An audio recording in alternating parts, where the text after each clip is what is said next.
एक भी चीज़ अगर मंदिर में रखी हो और वो मूर्ति यंत्र, डिपेंड करता है यंत्र किससे रिलेटेड है, एकदम बेसिक रख रहा हूँ मैं, जैसे हर घर में श्री यंत्र है, सिर्फ ललिता सहस्त्रनाम पे मेडिटेट करने पे तुम्हारे अंदर के सारे श्री यंत्र जागृत हो जाते हैं, बाहर की ज़रूरत नहीं पड़ती। बाहर वाला लगा दोगे तो और एनर्जी इंटेंसिफाई हो जाएगी, मगर वो एनर्जी किसके थ्रू यूज़ कर रहे हो, जाप के थ्रू, भोग के थ्रू, दिए के थ्रू, पांचों तत्वों में से कौन से तत्व पे तुम काम कर रहे हो। एग्जाम्पल, पूरा का पूरा डिज़ायर पे काम कर रहे हो, एक सर्टन डिज़ायर, करूँ नहीं करूँ, करूँ नहीं करूँ, इच्छा हो रही है, समझ रहे हो, राहु वाले सिम्टम, कन्फ्यूजन, लूप में चल रहे हो, तो पूरा का पूरा एक जगह पे कि भाई चल कर ही देता हूँ, जो होगा, नहीं किया तो फिर से थॉट आएगा करूँ क्या, अगर करने पे आ गया तो बेनिफिट हुआ या लॉस हुआ दोनों एक्सपीरियंस कर लेंगे। उसको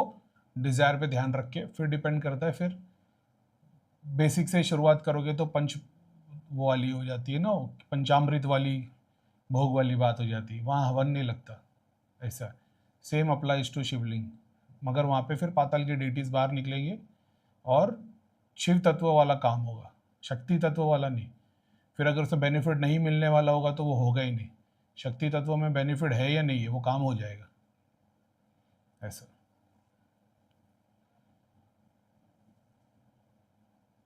तो अभी आपने उसके हिसाब से जिसके आपको रिचुअल्स फॉलो करने चाहिए, हनुमान जी की मूर्ति तो एक दिए पे काम हो जाएगा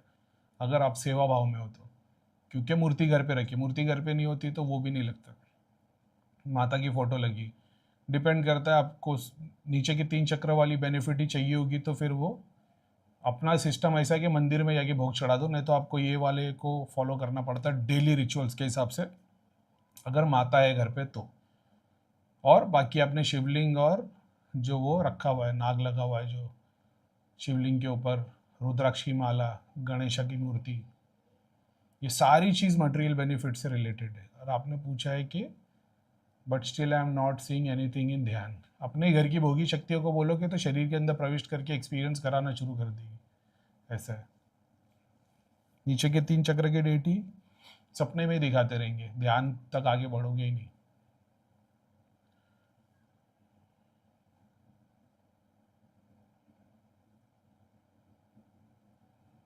ठीक है,